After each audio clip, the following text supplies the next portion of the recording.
Hello everyone, welcome to my channel civil engineering Guru. आज मैं आपको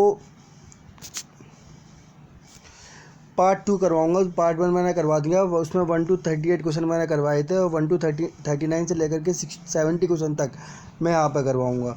अगर आप मेरे चैनल पर पहली बार आए हैं तो मेरे चैनल को सब्सक्राइब करते हैं, जिससे मुझे मोटिवेशन मिले, और वीडियो शुरू से लेकर के आखिरी तक देखें, जिससे आपके concept each and every point पर क्लियर होते रहें।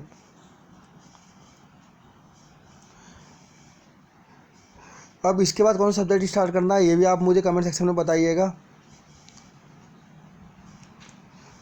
चलिए स्टार्ट करते हैं। क्वेश्चन नंबर 3.39 इसमें कह रहा है, इसमें if every of the three angles of a triangles probable error दे रखा है 1, और उसमें पूछा है इसमें sum of the so measured internal angles की वजह से जो एरर आएगा वो कितना आएगा। आपको पता है एरर को हम लोग किससे सॉल्व कर रहे थे, वॉडेज रूल से। वॉडेज रूल में हम लोग क्या कर रहे थे, जो भी मेरे एंगल्स थे उसको हम लोग प्लस कर रहे थे। तो मान लो मैं एंगल्स में यहाँ पे एंगल मैंने तीनों जो एंगल हैं उसमें सिग्मा ए लिया मैंने, sigma B probable B error, और सिग्मा सी ले लिया मैंने। तो इन तीनों का डिफरेंस हम लोग निकाल लेते sum of latitude plus sum of departure करके। ट्रैवर्सिंग मेथड में हम लोग वैसे ही सॉल्व करते हैं एरर को कैलकुलेट करने के लिए। तो आपका ये कितना आ जाएगा, प्रोबेबल एरर कितना दे रखा, 1 का स्क्वायर प्लस 1 का स्क्वायर प्लस 1 का स्क्वायर। जब इसको आप सॉल्व करोगे तो आपका कितना आ जाएगा, प्लस माइनस √3। अब आप क्वेश्चन नंबर 3.40 देखिए। 3.40 में दे रखा है, which of the following error is more severe in plane table survey. सबसे ज़्यादा जो सेवर होगा वो कौन सा होगा। तो आपको पता है प्लेन टेबल सर्वे में हम लोग क्या करते हैं, जब भी आप प्लेन टेबल सेटअप करते हो तो उसमें आप पहले करते हो लेबलिंग, सेंटरिंग, फिर ओरिएंटेशन। जो आप लेबलिंग करते हो वो किसके थ्रू करते हो, आप स्प्लिट लेवल के थ्रू, चारों कोने में अलग अलग करके रखते रहते हो। सेंटरिंग आप लोग जो करते हो वो प्लम बॉब और यूफर की वजह से। ओरिएंटेशन आप लोग क्या करते हो, ट्रैप कंपास की हेल्प से। अगर आपकी डायरेक्शन ही सही नहीं होगी तो फिर जो है कोई भी स्टेशन सही नहीं आएगा मेरा। तो इसके लिए आपका ओरिएंटेशन क्या होना चाहिए, बिल्कुल सही होना चाहिए। तो सबसे ज़्यादा एरर आएगा वो किसकी वजह से आएगा, आपका ये आपका defective due to orientation, more severe. इसके बाद क्या कह रहा है, the solution of 3 point problem in plane table survey is added. The application of layman's rule reduces the triangle error and control the trial and error method. जो हम लोग resection method है उसकी प्रॉब्लम को सॉल्व करने के लिए हम लोग 3 पॉइंट प्रॉब्लम और 2 पॉइंट प्रॉब्लम का यूज़ करते हैं। 3 स्टेशन से हमें एक स्टेशन को इस्टेब्लिश करना होता था, और जो 3 पॉइंट प्रॉब्लम होती थी उसमें भी हम लोग 4 मेथड यूज़ कर रहे होते थे उसको सॉल्व करने के लिए। ट्रेसिंग मेथड एक होता था आपका 3 पॉइंट में, ट्रेसिंग मेथड एक होता था आपका लेमैन,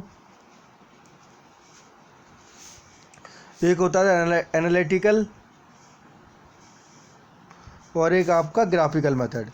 ये आपके 3 पॉइंट प्रॉब्लम में हम लोग उससे सॉल्व कर रहे होते थे ये। और जो आपका 3 पॉइंट प्रॉब्लम होती है सारी की सारी मेथड मेरी ट्रायल एंड एरर मेथड से ही सॉल्व हो रही होती है। तो इसका आंसर सही हो जाएगा both A and B, and correct explanation of A. तो 3.41 का ए। अब उसके बाद देखते हैं हम लोग अगला क्वेश्चन। लाइट हाउस दिया हुआ है आपको। अब लाइट हाउस की वजह से आपको बताना है above the horizon at mean sea level.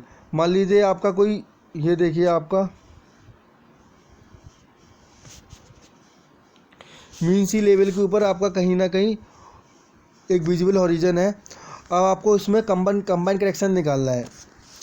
तो कंबाइन करेक्शन निकालने के लिए जो लाइट हाउस है मैंने बताया था, यहाँ पे एक मान लीजिए ऑब्जर्वर है यहाँ पे, और यहाँ पे आपकी एक लाइट हाउस है। इसको सॉल्व करने के लिए मेरा कंबाइन करेक्शन और रिफ्लेक्शन की वजह से इसमें एरर आता है। तो हाइट ऑफ दी जो लाइट हाउस आपको निकालनी है, ये आपको निकालनी है। और आपको डिस्टेंस दे रखी है, ये जो डिस्टेंस दे रखी है आपको यहाँ से यहाँ तक की, वो कितनी दे रखी है, मान लीजिए D1 और ये D2, तो आपका ये D दे रखी है, वो आपकी 60 किलोमीटर दे रखी है यहाँ पर। तो कंबाइंड करेक्शन की वजह से आएगा, तो कंबाइंड करेक्शन क्या है, आपकी हाइट है, तो ये आपका हो जाएगा 0.0673 D²। सारी वैल्यू गिवन है, आप height of the light house निकाल लोगे तो D² कितना दे रखा है, 60 किलोमीटर, 0.0673, और ये D की वैल्यू कितनी है आपकी 60। इसको पुट करोगे आप तो आप इसका आंसर आएगा 243.5 मीटर। अब आप देखिए, error due to inclination of line of collimation levelling across a river can be eliminated. Reciprocal levelling मैंने क्या बताया था आपको, अगर कोई भी रिवर या पॉन्ड पे इंटरमीडिएट स्टेशन होता है जहाँ पे हम इंस्ट्रूमेंट सेटअप नहीं कर पाते हैं, तो हम लोग क्या करते हैं, रिवर के दोनों साइड में इंस्ट्रूमेंट सेटअप करके पहले स्टाफ की रीडिंग यहाँ पर रखते हैं, फिर दूसरे स्टाफ की रीडिंग यहाँ पर रखते हैं, और इसकी रीडिंग कैलकुलेट करते हैं, और फिर इसकी रीडिंग कैलकुलेट करते हैं, फिर इनका एग्जैक्ट डिफरेंस निकाल लेते थे हम लोग रेसिप्रोकल लेवलिंग में। अब यहाँ पे इंस्ट्रूमेंट सेटअप करोगे आप, इसकी एक स्टाफ यहाँ रखोगे, एक स्टाफ यहाँ पे करते हो, इनका एग्जैक्ट डिफरेंस हम लोग निकाल देते हैं, वो किसमें, रेसिप्रोकल लेवलिंग में। इसमें जो एरर होता है, मान लीजिए यहाँ पे पॉन्ड है, रिवर है, तो एरर ड्यू टू कर्वेचर की वजह से आ सकता है, रिफ्रैक्शन की वजह से आ सकता है, और आपका कॉलिमिनेशन एरर की वजह से आ सकता है। मतलब आपको इंस्ट्रूमेंट में आप जो दूरबीन से देख रहे हो, तो जो ऑब्जेक्ट है वो देख रहे हो, तो कॉलिमिनेशन एरर की वजह से भी आपका एरर आ सकता है। तो इसी को एलिमिनेट करने के लिए हम लोग रेसिप्रोकल लेवलिंग का यूज़ करते हैं। तो एरर ड्यू टू, ये आपका क्या पूछा है, अक्रॉस अ रिवर, किसकी वजह से आएगा आपका, रेसिप्रोकल लेवलिंग में। इसका आंसर हो जाएगा C। ठीक है, इसके बाद ये जो फोटोग्रामेट्री का क्वेश्चन है, ये मैं आपको बाद में कराऊंगा। ये आपका दे रखा है 3.45 क्वेश्चन। इसमें देखिए आप, वही क्वेश्चन है आपका, height of the object they रखी है आपकी, और distance of the visible horizon निकालना है। तो डिस्टेंस ऑफ द विजिबल, वही कंसेप्ट लगाना है आपको, क्या, कंबाइंड करेक्शन ड्यू टू जो भी लाइट हाउस है 0.0673 D²। यहाँ पे मुझे हाइट दे रखी है और ये आपको डिस्टेंस निकालनी है, तो ये 0.0673, और हाइट कितनी दे रखी है आपको 100। जब आप इसको सॉल्व करोगे तो वो आपका कितना आ जाएगा, 38.53 किलोमीटर। तो इसका आंसर आ जाएगा A। अब 3.46 देखिए यहाँ पे,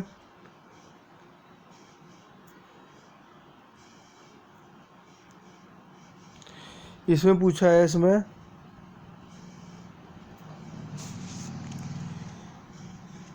विच of the following is not correct, इसमें कौन सा करेक्ट नहीं है। तो eyepiece need not adjusted after the first setup when the surveyor is taking reading, तो ये इसका सही नहीं है। Temporary adjustment of the dumpy level, temporary adjustment आता है डंपी लेवल में जब उसको सेटअप करते हो। Object lens to be focus toward white और bright background for clear visible of cross hair. आपका जब भी आप क्रॉस ईयर ऑब्जेक्ट जो लेंस होता है उसका जो बैकग्राउंड है वो कैसा आना चाहिए, बिल्कुल वाइट होना चाहिए और ब्राइट होना चाहिए, आप लोगों ने देखा होगा। उसके बाद ये आपका दे रखा parallax error is eliminated when there is no change in staff reading, the eye is moved up down, बिल्कुल ये भी सही है। तो इसका सिर्फ D आंसर जो है इसका गलत हो जाएगा। इसके बाद दे रखा है आपका सॉल्यूशन ऑफ 3 पॉइंट प्रॉब्लम। इसको हम लोग अभी थोड़ी देर पहले बताया मैंने, किसे सॉल्व करते हैं हम लोग, ट्रायल एंड एरर मेथड, वो trial and error method, triangle of error method से। अब reciprocal levelling adapted to decide the precise difference level between 2 points of considerable distance। Reciprocal levelling, reciprocal levelling आपको क्या बताया था मैंने, एग्जैक्ट डिफरेंस निकालते हैं हम लोग किसके बीच में, जो भी आपने रीडिंग ली है, तो वही कह रहा है। तो इसमें आपका सही है, एग्जैक्ट डिफरेंस निकाल रहे हो आप यहाँ पर। और दूसरा क्या है आपका, रेसिप्रोकल लेवलिंग एलिमिनेट क्या करता है, कर्वेचर, रिफ्रैक्शन और लाइन ऑफ कॉलिमेशन, तीनों। तो दोनों ही सही हो जाएगा, both A and R correct, और ये इसका करेक्ट एक्सप्लेनेशन हो जाएगा इसका। अब क्वेश्चन नंबर 3.49 देखिए।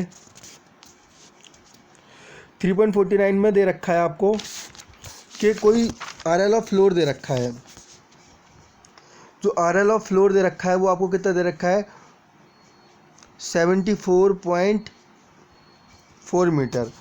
और फ्लोर पे जो स्टाफ रीडिंग ली है वो आपको कितनी ले रखी है, 1.625। और उसके बाद reading when it is held inverted bottom touch the ceiling of the wall. तो मान लो जी ये क्या कर रहा है, अपने अब स्टाफ यहाँ पर रखा, रूफ है कोई, और इसने अब स्टाफ यहाँ पर रखा। अब इसने इसकी यहाँ तक की रीडिंग ले ली है। तो यहाँ तक की जो रीडिंग आई है वो आपकी कितनी है, 2.870। अब आपको पूछा है कि हाइट ऑफ द सीलिंग निकालनी है, हाइट ऑफ सीलिंग निकालनी है। तो यही तो बची आपकी फ्लोर का रीडिंग दे रखी है, जो रूफ है वहाँ से जो बॉटम है उसकी जो स्टाफ की रीडिंग ले रखी है इतनी, तो आपको उसकी निकालनी है। तो आपको क्या कर देना है, इसमें हाइट निकालने के लिए आप इन दोनों को ऐड कर दोगे। आप जो भी आपने इन्वर्टेड रीडिंग ली है प्लस जो आपकी रूफ से लेकर के यहाँ तक की रीडिंग है सीलिंग तक की, और जो फ्लोर से लेकर सीलिंग तक की है, तो आपका ये आ जाएगा 4.95, 1.625 प्लस 2.870। सिंपल है। अब 3.50 क्वेश्चन देखिए। यहाँ पर 3.50 में दे रखा है आपको वही रेसिप्रोकल लेबलिंग का क्वेश्चन दे रखा है। स्टाफ रीडिंग दे रखी है पी पर। मान लीजिए कोई रिवर है, इसके आपने यहाँ पे इंस्ट्रूमेंट रखा, यहाँ पे रीडिंग ली, और फिर इसके नदी को उस पार आपने रीडिंग ली, फिर आपने इंस्ट्रूमेंट रखा है यहाँ पे। तो इंस्ट्रूमेंट जो रखा है आपने, इसका नाम दिया पी, इसका नाम दिया आपने क्यू, ठीक है। और यहाँ पे एक रीडिंग ले ली, फिर यहाँ पे रीडिंग ले ली। तो यहाँ पे जो रीडिंग आई है 3.50 में आप देख रहे हैं, तो यहाँ पे जो रीडिंग आई है क्यू पे वो कितनी आई है, 1.606। इसका एग्जैक्ट डिफरेंस निकाल लेंगे हम लोग, 1.606 माइनस 0.928। क्या करोगे आप, जो भी मेरा ये तो क्यू डैश है, मतलब ये आपका पी माइनस पी डैश हो जाएगा और क्यू माइनस क्यू डैश हो जाएगा। तो एच पी है ये, एच क्यू डैश माइनस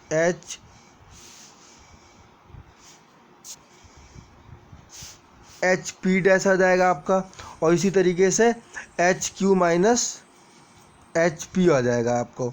तो सारी रीडिंग दे रखी है आपको। एच क्यू डैश की जो रीडिंग दे रखी है वो कितनी है, 1.60 में से आप इसमें से ये माइनस कर दोगे और इसमें से आप ये माइनस कर दोगे और उसको 2 से डिवाइड कर दोगे, है ना।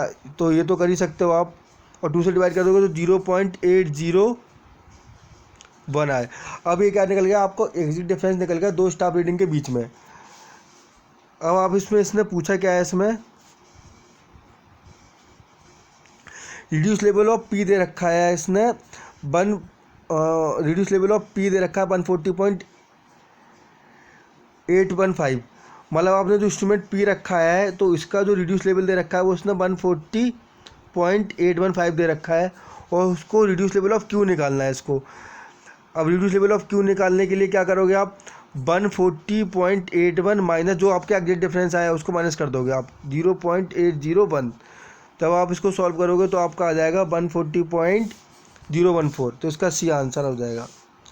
इसके बाद क्या है, कंटूर जो कंटूर होता है वो मैंने क्या कहता था, इक्वल एलिवेशन पॉइंट को डिवाइड करता है, तो वही आपका क्या कहलाता है, कंटूर। आपका ग्राउंड का सरफेस है उसको इक्वल एलिवेशन पार्ट में डिवाइड करके तभी हम लोग कंटूर कहते हैं उसको। तो इसका क्या हो जाएगा, बी। क्लोज कंटूर मैंने बताया था, जब भी वैल्यू मेरी अंदर की तरफ बढ़े, तो मान लो ये मेरी अंदर की तरफ 98 है, ये आपकी 97 है, और ये आपकी 97 है, और ये आपकी 96 है। अंदर की तरफ वैल्यू अगर मेरी बढ़े, तो अगर अंदर की तरफ वैल्यू बढ़े मेरी, तो वो आपका कहलाता है हिल। और अगर मेरी अंदर की तरफ वैल्यू मेरी कम हो तो वो मेरा कहलाएगा डिप्रेशन। तो अंदर की तरफ वैल्यू बढ़ रही है, हायर, मोर और हायर इसमें पूछा ना अंदर की तरफ, तो हिल हो जाएगा इसका आंसर। इसके बाद ये देखिए, plane table which of the following statement is correct. Plane table आपको पता है कि हमारा सभी सीजन में यूज़ नहीं हो सकता है, स्मॉल स्केल के लिए यूज़ होता है। और ये कंटूरिंग, ये टैबर सारी इंटरसेक्शन मेथड से हम लोग कंटूरिंग भी निकाल सकते थे इसमें। तो ये सारे सीजन में यूज़ नहीं होता। इसमें पूछा है plane table survey which of the following statement is not correct. अब ये दे रखा है plane table survey the process of determining the plotted position of station occupied by the plane table by means of side toward the station. अब आपको पता है कोई भी नया स्टेशन इस्टेब्लिश करने के लिए हम लोग कौन सा मेथड का यूज़ कर रहे थे, रीसेक्शन मेथड का।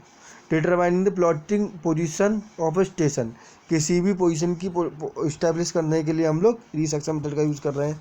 इसका बी हो जाएगा आंसर।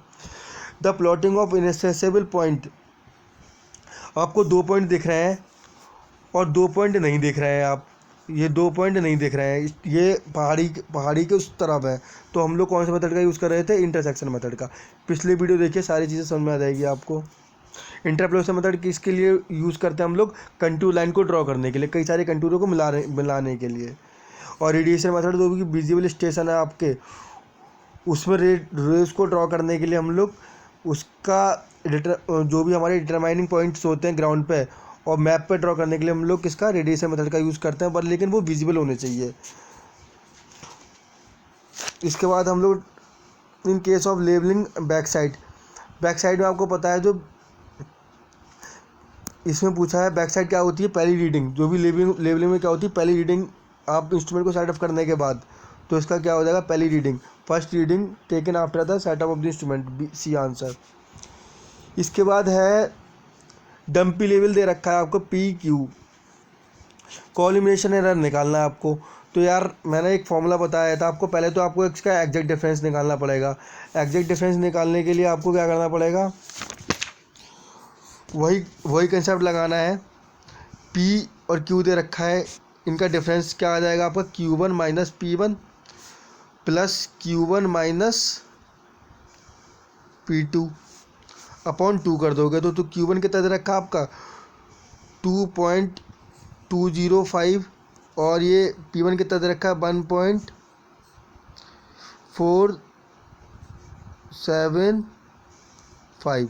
इन दोनों का डिफरेंस और इन दोनों का डिफरेंस प्लस इन दोनों का डिफरेंस और 2 से डिवाइड कर दोगे आपको, तो जो आपका एग्जैक्ट डिफरेंस आ जाएगा वो आ जाएगा 0.675। आप खुद से ट्राई करिएगा इसको। और इसके बाद आपको पूछा कॉलिमिनेशन एरर निकालने के लिए आपको एक कंसेप्ट याद रखना है, H प्लस ई होता है आपका, जो भी आपकी जो इंस्ट्रूमेंट रखा है पी पर, तो उस जो क्यू की वजह से उसमें एरर आएगा, तो हमें क्या करना पड़ेगा, उन दोनों का डिफरेंस लेना पड़ेगा 2 पॉइंट पी पे, क्यू की वजह से में इसमें एरर आएगा, तो हम लोगों को पी का डिफरेंस लेना पड़ेगा। तो ये आ जाएगा 2.205 माइनस 1.5475। इसको आप यहाँ पे एच आपने निकाल लिया है 0.675, इसको माइनस करोगे आप तो आपका आ जाएगा कितना, माइनस 0.005 मीटर। करके देख लेना आप। अब ये क्वेश्चन दे रखा है आपको हाइट ऑफ द सीलिंग निकालनी है, वही सिंपल कंसेप्ट लगाना है। ये आपका रिड्यूस लेवल दे रखा है, फ्लोर से यहाँ तक की रीडिंग दे रखी है 1.695 और जो आपकी डाउनवर्ड साइड जो बॉटम को फ्लोर को टच करती है जो रीडिंग ले रखी है उसने वो ले रखी है 3.305। हाइट ऑफ सीलिंग निकालनी, इन दोनों को आप ऐड कर दोगे आपका निकल के आ जाएगी, तो आपकी कितनी आ जाएगी 5। 3.50 के बाद 3.59 क्वेश्चन देखिए, लाइन ऑफ कॉलिमिनेशन एरर। मैंने बताया था आपको जो इंस्ट्रूमेंट है क्रॉस हेयर जो होते हैं उसके जो उसका बैकग्राउंड होता है वो ब्राइट होना चाहिए और जो है वो जो क्रॉस हेयर होता है वो ब्लैक कलर का होता है। तो ऑब्जेक्ट ग्लास में तो वही होता है आपका लाइन ऑफ कॉलिमिनेशन। बैक साइड क्या होती है, इंस्ट्रूमेंट को सेटअप करने के बाद पहली रीडिंग, और फोर्थ साइड क्या होती है, इंस्ट्रूमेंट को सेटअप करने के बाद last reading. Height of instrument निकालने के लिए आपको क्या पता होना चाहिए, जो भी हमारी बैक साइड होती है, इंस्ट्रूमेंट सेटअप किया आपने, जो आपने बैक साइड ली है plus reduce level bench mark, तो आपका क्या निकल के आएगा हाइट ऑफ इंस्ट्रूमेंट। तो हाइट ऑफ इंस्ट्रूमेंट क्या हो जाएगा, height of the centre of the telescope above the ground of the level. तो इसका तीनों सही हो जाएगा, कोई गलत नहीं है इसमें। पी एंड क्यू दे रखा है, opposite bank of the river. अब इसी वही रेसिप्रोकल लेबलिंग का क्वेश्चन आ जाएगा। यार इस क्वेश्चन को आप लोग खुद सॉल्व करिएगा, अगर नहीं हो तो फिर मैं इसको बताऊंगा आपको। रिड्यूस लेवल निकालना है आपको, पहली जो रीडिंग दे रखी है इसमें बस थोड़ा सा आपको डिफरेंस देखना है कि रिड्यूस लेवल आपको क्या निकालना है, हाइट ऑफ द इंस्ट्रूमेंट निकालने लेना है आपको। Reduce level plus back side, मान लीजिए हाइट ऑफ इंस्ट्रूमेंट आपने जो पहली रीडिंग ली वो कितनी ली 1.40, और नदी को उस पार आपकी वो कितनी रीडिंग है 3.50। तो जो आपका reduce level plus back side कितनी आएगी 1.4। और उसके बाद आप जब आपका हाइट ऑफ इंस्ट्रूमेंट निकल आएगा तो रिड्यूस लेवल नेक्स्ट निकालने के लिए आप क्यू का रिड्यूस लेवल निकालने के लिए क्या करोगे, रिड्यूस लेवल ऑफ क्यू निकालने के लिए हाइट ऑफ इंस्ट्रूमेंट माइनस क्या कर दोगे आप फोर साइड और बैक साइड, फोर साइड या फिर बैक साइड, और वो आपकी कितनी है मान ली 3.50 दे रखी है। तो ये आपका 200 प्लस 1.4 माइनस 3.50, तो आपका रिड्यूस लेवल ऑफ क्यू निकल आएगा, वो कितना आ जाएगा 197.9 हो जाएगा।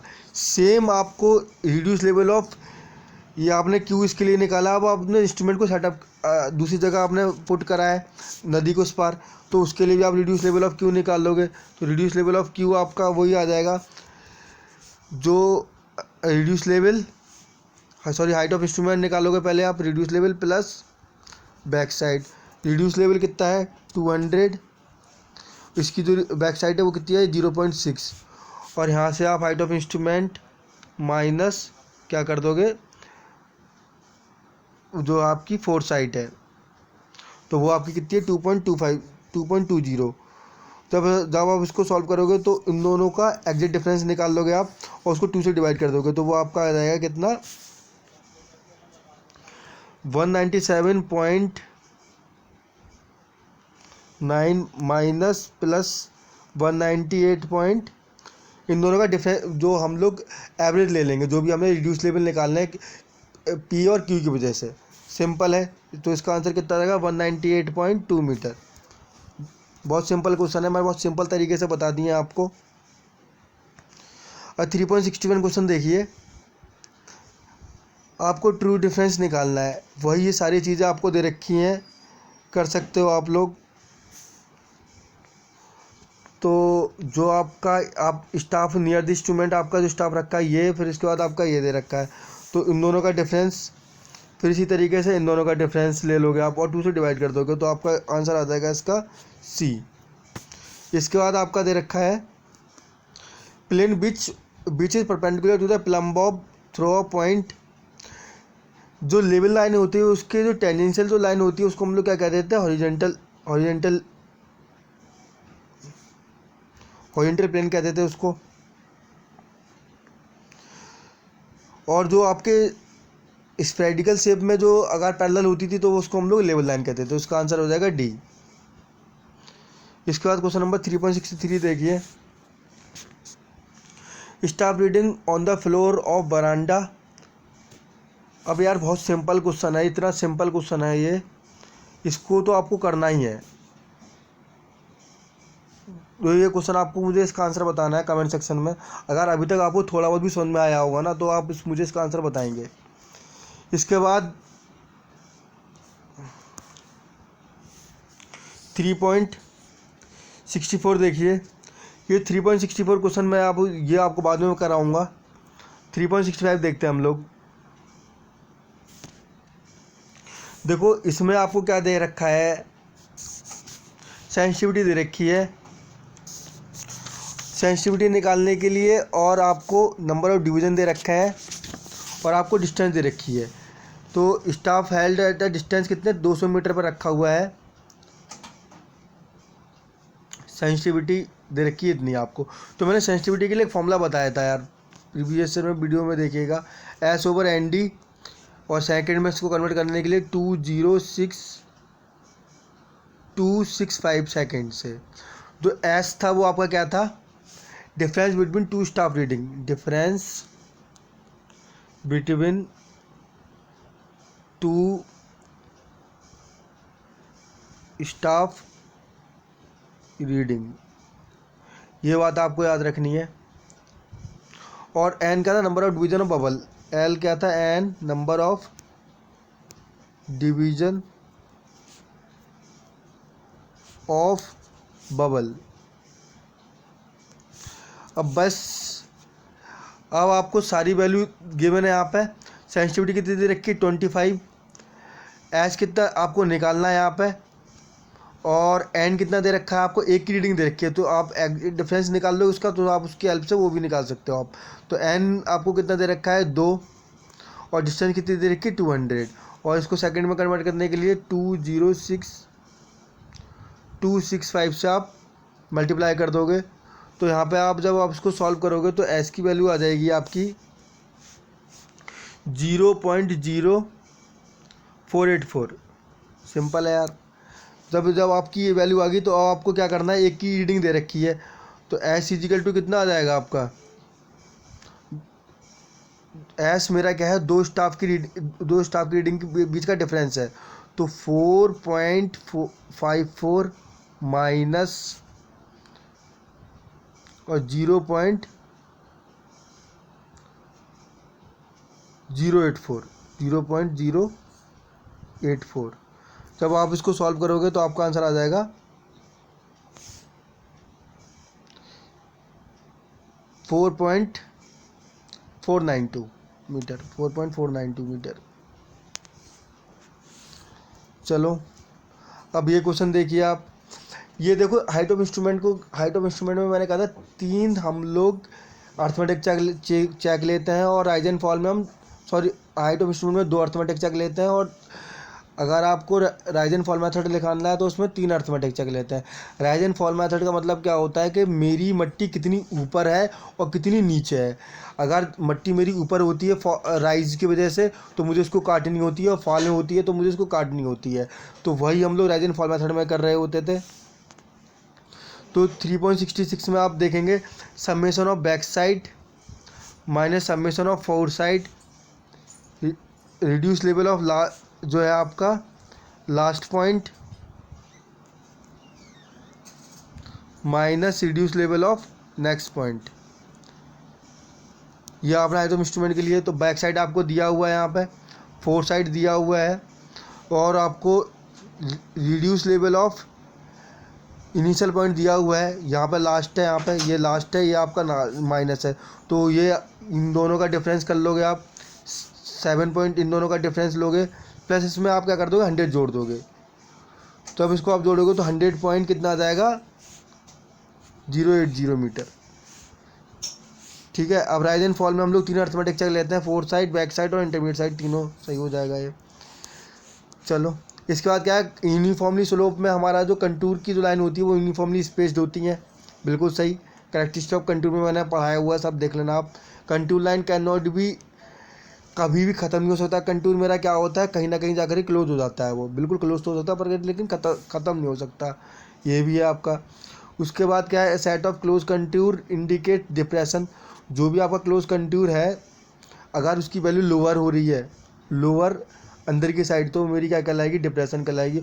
और अगर हाइयर हो रही थी तो मेरी क्या थी, हिल या समिट। तो वही है, इसका आंसर क्या हो जाएगा, 3.68 का B, first second and third तीनों सही हैं बिल्कुल। देखो अगर फ्रेंड्स आपको अच्छे समझ में आया होगा इस वीडियो में, तो आप वीडियो को लाइक कर सकते हैं, मेरे चैनल को सब्सक्राइब कर दें, इससे मुझे मोटिवेशन मिले। नेक्स्ट आपको मैं कर्व और उसके बाद टैकोमेट्री ख़त्म करवा करके नया सब्जेक्ट स्टार्ट करते हैं। Thank you.